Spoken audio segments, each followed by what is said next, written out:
አሰላሙ አለይኩም ወራህመቱላሂ ወበረካቱ። ሰላም ቤተሰቦቼ እንዴት ናችሁ? ሁላችሁም ሰላም ብያለሁ። እንዲሁም ክርስቲያን ወገኖቼ ሰላም ብያለሁ። በያላችሁበት ፈጣሪ ይጠብቃችሁ። እንግዲህ ቤተሰቦቼ ትላንት ወደ ዛሬ 5ኛ ቀናችን ኦር 6 ቀናችንን እንግዲህ የሰው ልጅ ወጥቶ ወደ አረብ ሀገር ወይንም ደግሞ ስደትን ሲያስብ ብዙ ነገር አስቦ ነው የሚወጣው። አብሶ አሁን ላይ ባለንበት ሀገራችንን ባለችበት ውስብስብ ችግር ይበልጣው ትምህርቱን እያቋረጠ ነው የሚሄደው። ይበልጣው ተምሮ ውጤት ሲጠብቅ የነበረው ውጤቱ ሳይመጣለት ሀገራችን ላይ የነበረውን ሰላም ሲያይ ወይንም ደግሞ ሀገራችን ያለችበትን ጉዳይ ሲያይ ነው እየተለቀቀ እየወጣ ያለው። ስለዚህ እነዚህ ሰዎች ዛሬ ከስደት ላይ እየደረሰባቸው ያለው ከኦሮሞም ከአማራውም ደግሞ በአማራና በኦሮሞ ብቻ ነው ይሄ ነገር የሚከሰተው።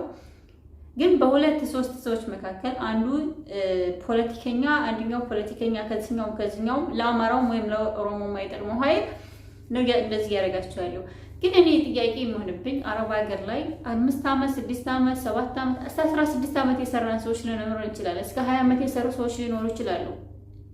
እነዚህ ሰዎች ለፍተው እስካሁን ድረስ ህይወት አልተቀየረችላቸውም። ማለት ከ5 ዓመት 6 ዓመት ትንሽ ሆኖ 10 15 ዓመት 20 ዓመት የሰሩ ሰዎች እድሜያቸውን ፈይተዋል እንጂ ጊዜው ላይ የለፉበት ውጤት ምንም ያህል የተባለ አይደለም። ወይንም ደግሞ ይሄን ያህል ሀብት አግኝተናል የሚባል አይደለም። ስደት ላይ አይደለም ትላንትና 1 ወር ከ15 ቀኑ ከሀገሩ ከወጣ አይደለም በበረሃ እንግዲህ ገጠር የሚሰሩ ሰዎች ላይ ታውቃላችሁ። እንኳን ገጠር የሚሰሩ ሰዎች እኔ መዲያን ቤት እንሰራ ሹፌሩ እንዴት ምግብ እንደሚሰጠው ታውቃላችሁ። እነዚህ በረሃ የሚሰሩ ወንድሞቻችን እንዳንተና እንደኔ እየተዘጋጀ ምግብ ሰርተው አይደለም የሚበሉት። ወይንም አረቡ ከሳምንት አንድ ቀን አንጥፎ ሩዝ ይጥልለታል። በቂጣ አንጀቱ የታሰረ ወንድም በቂጣ አንጀቱ የታጠፈው ወንድም ጭራሽ ዛሬ ደግሞ በችግር አንጀቱን እያጠፋችሁ ትገኛላችሁ። እጅጉን በጣም የሚያሳፍር ነው። በጣም የሚያሳፍር በጣም የሚዘገነን ማለት ነው። ይሄ ወንድም አረብ ሀገር ላይ ሲወጣ እኮ እናትና አባቱ መርዳት እንደሚና እንዳንተ ይፈልግ ነበር። አንቺና እኔ 16 17 ዓመት ወይንም 10 ዓመት ሰርተን ቤተሰቦቻችንን ራሳችንን ማለወጥ ሊሆን ይችላል። ህይወት አልተሟላችልንም። ይሄ ልጅ አንድ ደሞዝ ተቀብሎ ምግብ አለ፣ ልብስ አለ፣ ጫማ አለ፣ ብዙ ነገር ይጠበቀዋል። እኔና አንቺ ቤት ውስጥ ስንሰራ አረቦች ሲበርደን ካዩ እዝነት ያላችሁ ራህመት ያላችሁ ከሆነ ያለብሱናል። ከእጃችን ላይ ብር ከሌለን ኢቭን ልጆቹ ጋር ከተግባባሽ በርዶኛል ያንቺን ጃኬት ለለብስ ነው ብለሽ ብትለብሽ ትፈቅደልሻለች። ከስንት አንድ ቀን ክፉ የሆኑ ሰዎች ካልሆኑ በስተቀር ታውቃላችሁ። አረብ ቤት የምንሰራ ሰዎች ደሞዛችንን ልከን የእጃችን ሎሽን መግዣ ሳይኖረን የፊታችን መታጠቢያ ሳቡና ሳይኖረን ብራችንን ልከን ከመዲያም ሐማም ገብተን የመዲያምን ሻምቦ ቀርተን የምንወጣ ብዙዎች ነን። የመዲያምን የፊት ሳቡና ቆርጠን የምንወጣ ብዙዎች ነን።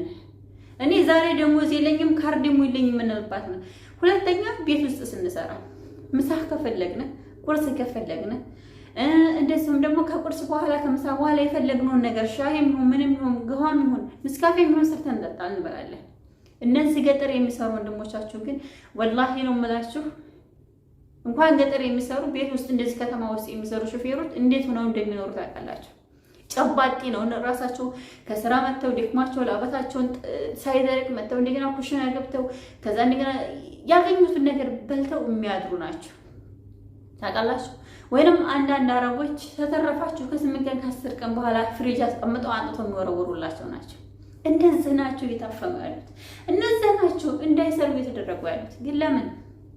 ግን ለምን አንድ ሙባረክ አንድ ሰይድ ወርባቦ አንድ ጆከር ባጠፉት ጥፋት ወይንም ደግሞ ጆከርና ሰይድ ወርባቦ የምላስ ሱስ እንጂ የልባቸውን ያኛውም ማነክቶኝ ይሄኛውም ማነክቶኝ ሙባረክም ማነክቶኝ ግን ዜጎች በዚህ መካከል ለምን ይጎዳሉ? ሁለተኛ የእምነት አባቶች እውነት የእምነት አባት ከሆናችሁ እውነት የእምነቱ ጉዳይ የሚያስጨንቃችሁ እውነት የሰላም ጉዳይ ላይ ሲጣላባችሁ የማትጨነቁ ሰዎች ልጅ ሲጣላ ሰው ሲጣላ ለምንድን ነው መታችሁ የማትገቡት? ሶሻል ሚዲያ ላይ ትላንትና ሀቢባ ስለምናችሁ ነበረ። ትላንትና ሀቢባ ለምንድን ነው የማትመጡ ስትላችሁ ነበረ። ለምንድን ነው ይሄን ነገር ወጣችሁ ለምን ማትናገር? ትላንትና አስያን እኔ ሄድኩኝ ከቤቷ ኡስታዝ መሐመድ ጋር ሂጅ ፎሎ እንኳን አላረኩትም ነበረ። ተከትዬ ሂጅ ፎሎ አድርጌ እባክህን ብዬ ለምናኩኝ ነው አይመልሱም። አንዳንድ መልካም ነገር እንኳን ስናስቀምጥላችሁ ለጥሪ እንኳን ስንጠራችሁ ገዝተ ስንልክ እንኳን ታስገቡና እባካችሁ አረብ ሀገር ላይ የወጡት ወንድሞቻችሁን አትግቷቸው። እኔ የተሻለ ደሞዝ እየተከፈለኝ ከደሞዜ ምንም አይነት ወጪ የማላወጣ ሰው በቤቱ ዋይፋይ እየተጠቀምኩ የምኖር ሰው እኔ ማለት ነው። እኔ ለምንም የማላወጣ ደሞዜን ተቀብዬ ለምንም የማወጣው ሐሳቤን አልሞላልኝም፣ ሐሳቤን አላስተካከለልኝም። ታዲያ ለምንድን ነው ትሉኛላችሁ? እነዚህ ምስኪኖች የምታግቷቸው የመንም በረሃ ሲወጡ የመንም ባህር ሲሻገሩ እተርፋለሁ ወይስ አልተርፍም? የመንን ውሃ ሲሻገሩ እተርፋለሁ አልተርፍም? አሳ ይበላኛል ወይስ ካሰብኩበት እደርሳለሁ ብሎ ነው የወጡት። ለምንድን ነው እድላቸውን እንደዚህ አድርገን ግጥም አድርገን የምንይዝባቸው? ዛሬ እውነት ትላንት ወዲያ 2 ልጆች ሲያላችሁ አየሁ። ትላንት 2 ልጆች ሲያላችሁ ዛሬ 3 ልጆች ወደ 7 ልጆች ታግተዋል። በዚህ በአንድ ልጅ ምክንያት 7 ደርሰናል። ከዛኛውም እንደዛው ደርሰናል። አንድ አማራ ብቻ አይደለም የተያዘው፣ አንድ ኦሮሞ ብቻ አይደለም የተያዘው። በነገራችን ላይ ከአማራው መልካም ሰው አለ፣ ከኦሮሞውም መልካም ሰው አለ።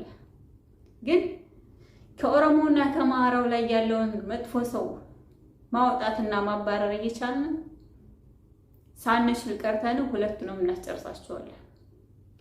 ትናንትና እሺ ተብሎ ሰላም ሊወርድ ነው ሊታረቁ ነው። በእውነት እንዴት ደስ እንዳለኝ። ይቅርታ አድርጉልኝ ወንድሞቻችሁ በባህር ሄደባችሁ፣ ልጆቻችሁ በባህር ሄደባችሁ፣ ባሎቻችሁ በባህር ሄዱባችሁ ጭንቀቱን ታውቁታላችሁ። ጭንቀቱን ታውቁታላችሁ። በቃ ትላንትና የዛን ልጅ እንባ ሊታበስ ነው ወይም ደግሞ የዛን ልጅ ጭንቅ ሊወጣ ነው። ምንድነው ትዝ የሚለኝ በዚህ ብርድ ሰዓት፣ በዚህ ብርድ፣ በዚህ ተልጅ በሆነበት ጊዜ ይሄ ልጅ አሁን ርቦት ይሆን? ካፈለገው ቦታ እንኳን ሄዶ ገዝቶ የማይበላው ልብሱን እስካሁን ድረስ ያልቀየረ ልጅ ምን ነበር የተባለው?